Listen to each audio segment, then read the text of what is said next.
Welcome to Let's Get Writing Season 6. I'm your host and producer, Kathryn Taylor. For all my content, please subscribe to my YouTube channel at Kathryn Taylor TV. Now, welcome to the show. Let's Get Writing tells you the stories behind the stories and introduces you to the writers who create the books that you enjoy. And today's guest is no exception. He was born in Windsor, Newfoundland, to a blue-collar family in a one-industry town. And I know intimately about that because I'm from the same area. I grew up in Grand Falls. Back in the day, they were Grand Falls and Windsor. Today, they're Grand Falls, Windsor, Newfoundland, and Labrador. A bit of an amalgamation. Now, my guest's unique path through life led him to success as a self-made millionaire. And he's sharing his story in the recently published memoir with Flanker Press, Seventh Son, My Road to Success. Please welcome Jim Scott to Let's Get Writing. Hi, Jim. How are you? Hi, Kathryn. Great. Thanks very much for having me on your show. Oh, it's a pleasure. Yeah, it's a pleasure. You've been creating a lot of buzz around the province, and you were even recently here in town for a book signing. How was it to be back in your old stomping ground telling your success story? It was surreal. It was nice to get back to see old friends and family I haven't seen for a while. I try to get back at least twice a year. But in this occasion, I saw people I'd never seen for such a long time. And that was like exhilarating, and it was a lot of fun. And it was a nice time to see everybody. Well, when I read your book, you said at one point, one of your goals in life was to write a book. You accomplished a lot of things, but you wanted to write a book and share. And you've done it. I want to talk to you a bit about that process and how did that idea get started for you? When did that land? Well, a few years ago, of course, I've got like a lot of people that worked for me over the years. And I guess through my own journey in life, they got to know me a bit better for working with me. And I were colleagues before I started my company, and then they joined me. And as the time went by, and some of my brothers even come on board with me, and they all started to share with me, say, like, you've had such good experiences, inside and outside of Canada. And they said, you tell a lot of good stories. You should write something about it. And it was sort of a seed that was planted, probably around 10 or 15 years ago. And I just thought, when I retired, I thought, I never forgot it. And I thought, yeah, I could probably do that. And the initial thought was just to do that. And I thought, I'm going to make it. So my family and friends, sort of a giveaway thing. And, because they were, like encouraging so much. And that's how it started. And when I got Netta involved to actually put it together so it looked like a book, Carolyn Chaffey Parsons was a great meet for me and getting her acquaintance and getting her on board. And basically it went from there. And when it got completed, she actually encouraged me to show it to the publishers, which I was delighted and didn't think was, sometimes you write about yourself, you wonder, okay, it's a good or bad. I never wrote anything. And so when we hit the Flanker, I was delightfully surprised that they wanted to publish. And it went from there, and it seems to have gotten a life of its own. So I think you probably felt what a lot of people feel, and I know that I felt writing my first book. How do you do it, and how do you begin? And I'm telling you went to a great person with Carolyn, who's actually a distant cousin of mine. So I think writing runs in our family. And I met her through an event that I was working on. But so when you went to Carolyn, and a lot of people will say, Jim, I want to write my life story. I want to write a memoir, but a lot of those books remain in drawers, maybe in exercise books, but they never see the light of day. So did you feel like it was a bit of a mountain to climb and that you didn't quite know where to start, or how did it start? Well, initially I started I felt that I would write a chronological history from my, beginnings to now present. And at that time I just retired, and I thought, well, I know I'm really good at dates. I'm really good. My memory is great. And like I've got great like detail perception and stuff like that. But anyway, and that's how it started out. Now, when I first wrote it, it was a very short manuscript, and I got a couple of friends involved, and they read it and they said, well, Jim, it's not really you because it's more mechanical. it was like, A to B to C to D, whatever. So from that, when I got Carolyn involved, she actually did something, so simple but effective. And she basically talked about, got to know me a bit. And she said, I'm going to send you a document basically. And it sent it as a Google document. And it came in, and I opened it up. And basically, my book was in the middle, chapters to the left. On the right, she just basically, I want you to tell me stories. And she picked out an arrow, pointed to a sentence or a paragraph. Give me a story, 1,000 words. Give me a paragraph about this subject, And basically, I just started telling stories. And I was delighted how, when she, that guidance really put me on the path to where this all ended up. And I knew I could tell stories. And she, from the few conversations we had initially, she felt, yeah, you can tell a lot of good stories. So I was telling her bits and pieces of my life and how I got her and all that. She was really encouraged by that. So she really got me to a space where it actually looked like a book. And then there were some, the editing got involved. She's got a couple for colleagues to help her with the formatting of the book. And then, of course, when I went to Flanker, they rearranged a small bit. They talked about change some chapter names that would, really connect with the viewer of the book, and they tastefully done it. There were chapters I had at the beginning, which moved to the end. And if you read the book, it's so, just one paragraph, this last, chapter really pulled everything together. It was so tastefully done. I was like, but it truly was my story. And, there was editing helps and all that. But basically, it's the stories that I felt that needed to be told that would sort of give people understanding where I was, where I led to my journey, and to where I ended up. And it's so ironic, people today, that strangers really tell me a lot of good stories, but when family and friends read it, they say, I didn't know this about you at the end. And the other people at the end will say, I didn't know about it at the beginning. So it was, it was interesting to hear. And yes, to segue into your comment about, I did get a lot of people say, I want to write a book. And there's actually people told me about, they got a lot of stuff pulled together and wanted me to meet with me after this to say, look, can you help me? And I, raised the way. I said, hey, you've got to call Carolyn right away. Call the expert on the writing, but it's true. You've hit upon something, Jim, and it engaged me with the book as well. It's the stories. You take us back to that time of growing up and the things you went through in your life. And I don't know, you do have a good memory. You covered a lot in there, but you brought us into it. And I think, as with anything, even if it's a memoir, we're there for the stories, and you have that there in spades. It's really a great read.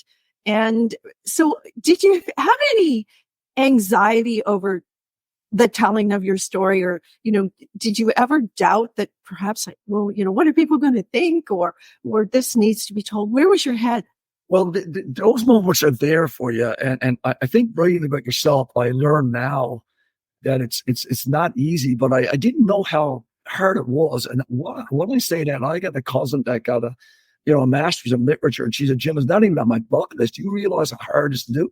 And I said, maybe that's why I didn't know it. And probably good I didn't know it, that I just went into that journey, and I thought, well, I could tell stories, and I knew it. But, and we talked, like, I remember Carolyn telling me exactly, we talked about detail. She said, Jim, nobody writes a book with exact dates. How do you remember exact dates? And I said, for me, it's always been the correlation of something that happened during that period of my life, like my father's death. I can always know that date and where I was to or what. So that's how I did it. But she actually made me take out the actual dates. Okay. And it made sense. But at the time, to me, I mean, I know. And like, there was, lots of good stories where people, like, how do you remember the month? Again, there's no correlation. But some research done. Like, I asked a lot of my family friends about the stories. Does this make sense when I told it? And like, I actually sat with an attorney, and we had talked around the subject, what if?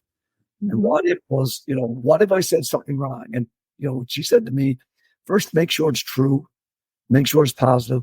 Don't make anybody out to something they're not, but it is your memory. But at the end of the day, she said, do it freely, knowing that, be truthful to yourself and to the people around you. No, I never forgot that. But that's anyway. I'm not a type of person who ever, if I can't help you, I'm not going to hurt you. That's not who I am.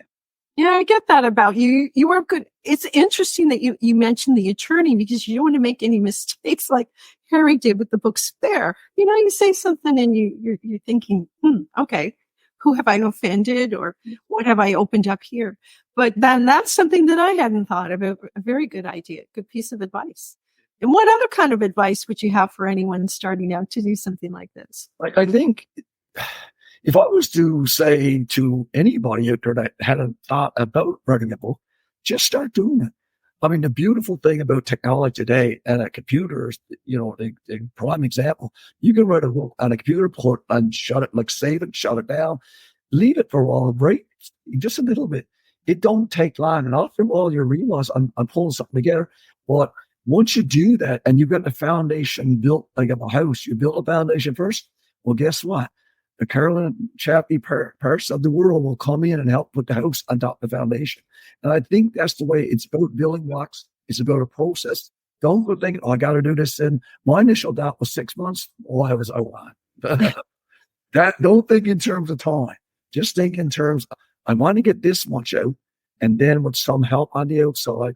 But make sure you check the stories because maybe sometimes you tell a story, whether it's about yourself or something that you're writing about, you need to fact check. And that's something I learned too, that go and ask people that was involved in that period and they will give you their feedback and say, oh yeah, right, I forgot about that, or add something to it. Like again, it's your memories if you're doing what I did and not a biography. But again, it's more of a memoir, like it's my memories. Mm-hmm. So if I say something that I thought was right in the book and somebody didn't, well, it's still my memories, as long as it wasn't negative or just right out the lunch. But you need to do something in terms of fact checking. So I think you do. But just do a piece at a time. And you'll be surprised how fast something will come together. And when it does, you'll say, wow, I got something. Now what do I do? Well, that's when you need an editor. When you do that, it changes everything. Mm-hmm. And you said you expected to do it in 6 months. How long did it take you? It took 2 years from the time I started. Right. It said the same thing, is that, yeah, it should have took you, and probably longer, because when you read, they say, when you write a lot about it usually takes a lot longer. And I didn't know that. And I didn't think that way. I just thought, I can do this.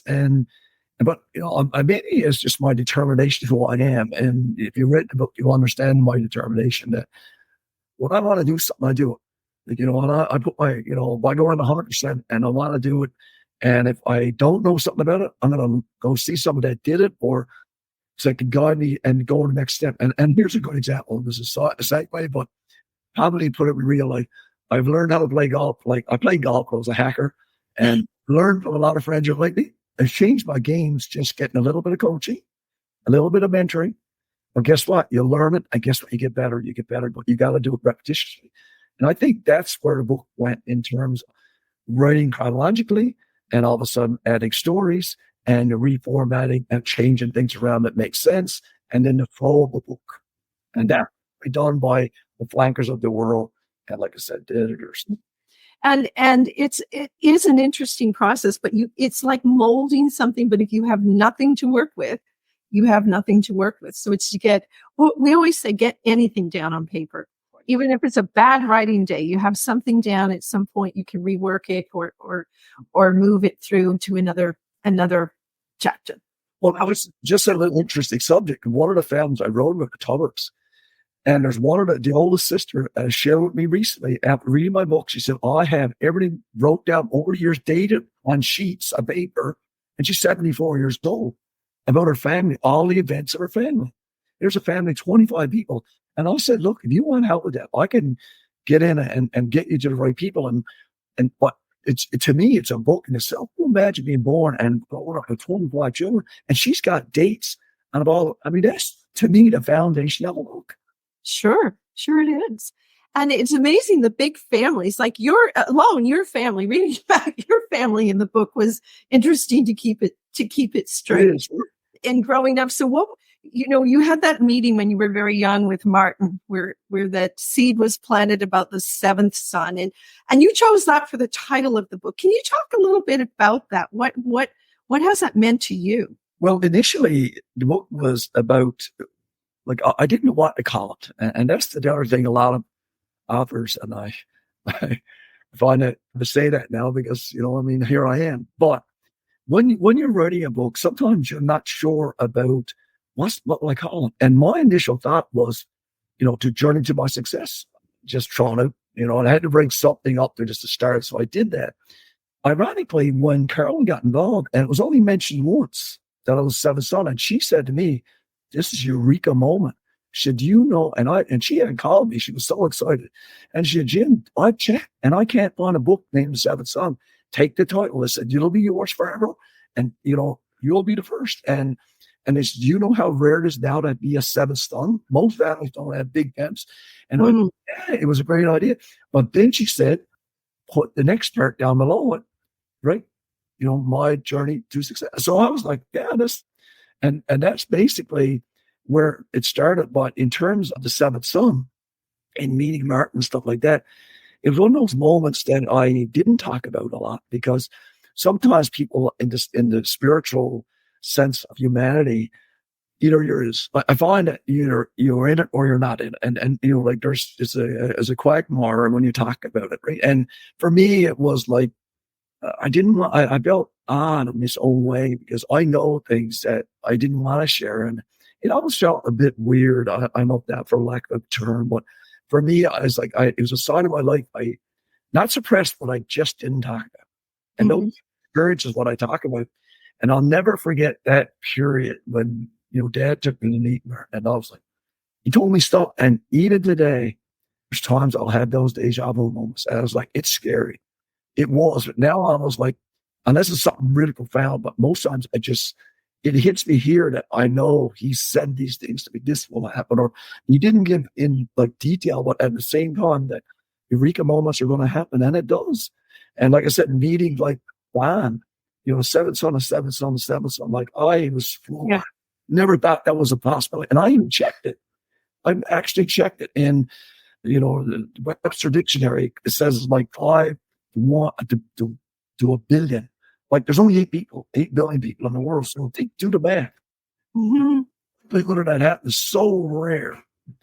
And like, it's astonishing. But when you meet these people and that episode of meeting Don, not to give away the book too much, but that handshake, it's profound. And again, I felt a bit weird just talking about it, but it made sense after to segue into that as being the book because it's a part of me. And so, a lot of people often said, my family says, "Oh, you're lucky. You're very lucky." But at the same time, they'll say you're so determined and, you're not letting nothing knock you down. And, I have had a few knockdowns, but at the same time, it's been picking yourself up. As we say here, I was lucky I wasn't lazy. Right? Because this doesn't come out of thin air. So we've talked a lot about the writing of the book, but let's talk a little bit about your story. You were a young boy, grew up in Windsor, and I really enjoyed when you were telling those parts of the story as well, because it brought back memories of growing up in this small town. And we had a lot of things here in this town that small towns in Newfoundland didn't have. A lot of experiences. We had segregation too between two communities. We had a lot of things going on, but as a child and everything you went through as you grew up and you worked, did you see where you were going? Initially, no, because I was really struggling at the very beginning. Like I said, I guess when I lost my dad, it was a spot in my life where I was really lost and I didn't know what to do. And one of the things I talk about in the book is when I met what would be my future wife and her family, the Dwyer family from Winters, they were so influential on me in terms of, their attitude towards education and, how important it was. And, that conversation with, the matriarch, with Mr. Dwyer, and it was so, groundbreaking for me in its own way. And like just those little conversations, prior to having a supper up there, on visits. I was dating his daughter, Donna, and it was, it hit me. And like I said, it made me think a lot about where I needed to be. And, because when you're going to school in middle school, something like that, my teacher would say, it would say stuff like, you could do anything. And, I guess I was a kid that never took a book home. And I guess I could catch on. And that's the reason why I think they said it, but they said other things. I mean, teachers see things in you You don't see yourself. And sometimes when you go to the Pure I went to, well, that's my last festival, I had a bad chip on my shoulder. There was no, okay, we should take Jim and see somebody. There was none of that. Suck it up, move on. Mm. And that's no reflection on, our parents or, the family. It was just, that's the state of period you're in. But in that respect, though, meeting the Dwarves, it meant so much. When I look back, like, wow, they really got me thinking differently. And then my thoughts went back up. I started to go back, and my teacher said, wow, they were right. And I didn't see it. And, I remember years later meeting this Mr. Bradbury. He stopped saying, I knew you'd do something. And he said to me, I thought you would be in university. You're university material. I didn't see it. I know it now. I know if I went to university now, I can take on anything. I know it. That's not in, that's not in bold. That's just that's to me, I know what I can do. Right? Mm-hmm. Well, growing up at the time, this town was one industry town. We had the paper mill. People could come out with very little education. They could, I think, leave school at grade 8 and get a well-paying job in the paper mill and be set for life. So there wasn't that same emphasis on education. No. It certainly was, in my experience in life, was assumed you were going to go to university, but there were a lot of people who didn't. A lot of people who walked into really great jobs.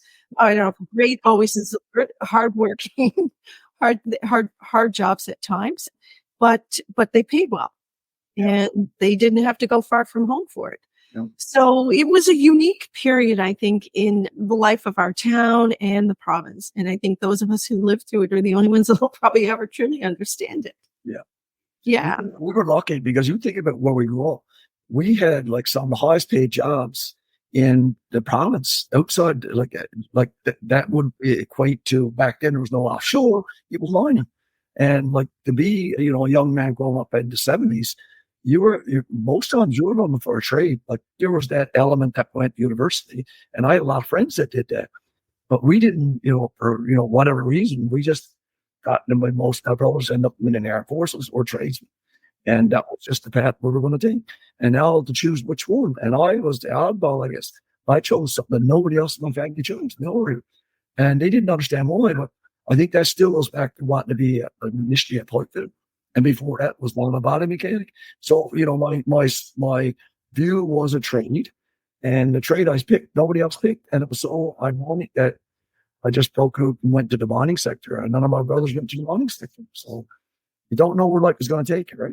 No, you don't know, but you have to have a general idea, a general thought that you want to get up, and you did get involved with real estate. You tried a lot of different things, and eventually, I think your consulting company was where it all landed, and you sold it. Yep, I did. Yeah, it was a great experience. Like I said, at the time, I was going to hang on because I was doing well. I had a lot of good employees.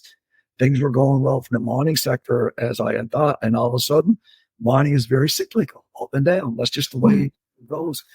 And that's all is a commodity. And then in the commodity world, like I said, it flows, ebbs and flows. And at one of these, times it just bottomed, and it was a hard time. And I could see the end coming for a lot of small companies and the opportunity, I was basically, I guess part of that came from the service I was given, and they did not want to see my company fail. They wanted me to be involved somehow with the firm. And I think that's where, again, not to give away too much, but, somebody stepped in and basically said, hey, Jim, you should talk to somebody. And that's where it started to. But when it did, I was looking at, I got to save these 28 bandits because, people would have ended up somewhere else. And generally you do. But at the same time, they like what they do. And if I could stay there and still be involved and still, be that person in front of it, they like that idea. They want to stay aboard. So they were willing to jump with me. And they did.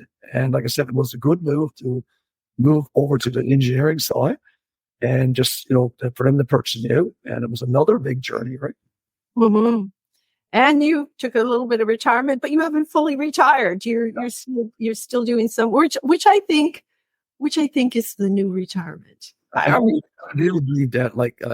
My father used to say, I was only a young guy. He'd say, he was having a lot of friends that were leaving the mill at 65, and some were leaving a little bit early because it was what they call it golden antics. These guys, they were his buddies, and they were the last 6 months, they were fretting themselves because they were stressed because they didn't have nothing to do. They never had outside. And Dad used to always say, do something outside of work that you enjoy, either personally or volunteering or whatever. So that way you got something to do when you retire. Just don't go home and sit down in front of the TV. He said, that's, and I thought that was so interesting to hear that as a young guy. My father who had retired, but he was doing it. He actually retired from Mill Force down at 65 in 1970. That's the way it was. He would watch me and then turned around. He was we call it fixing, carpentry, like the old cases and boxes. Like he was doing stuff like that all the time. And I was like, wow, interesting. And when I retired, I thought, I'm going to do some golf and I was going to write a pool, write some dots of where I went. And so quick as I went out, bang, I went back in. And, and that far from the truth. When they say, it's like being in the mob. You think you're out, no sir, draws you back in. Well, and I don't know if it's a good analogy, but for me it was, because I'm still excited, delighted by the whole process that people are still calling me and say, hey, Jim, I need your help. I just got a phone call before this process here today, and they asked me, I need some help with some leasing of some building in St. John's, and they know I can do a bit of everything, which is, I'm delighted that they're doing it. And it feels exciting for me to have something to do. Well, I'm sure you're going to have something to do. This is going to initiate a lot of phone calls, people asking you questions. And I encourage people to read the story. It's a wonderful, wonderful look at a positive story. And I think I have to wrap, but I think you want to share that message with others as part of your vision, and also maybe another book in the works. I'm third way into another book, and the other part I'm trying to look at now is motivational speaking to the high schools. I want to do that next. To some schools are now recently, and I'm waiting for some feedback so I can look at that. So, well, listen, thank you very much for having me. It was a pleasure. And it's a pleasure as well. And keep writing. I guess we'll have you back for another book when that comes up. And have fun on the rest of the journey, Jim. It'll be my pleasure to come back. And thank you very much. Everyone, thank you so much for joining us on Let's Get Writing. And I look forward to seeing you this season. And also don't forget to subscribe on my YouTube channel at Kathryn Taylor TV. Thank you. Okay. Thanks. Bye-bye. Bye.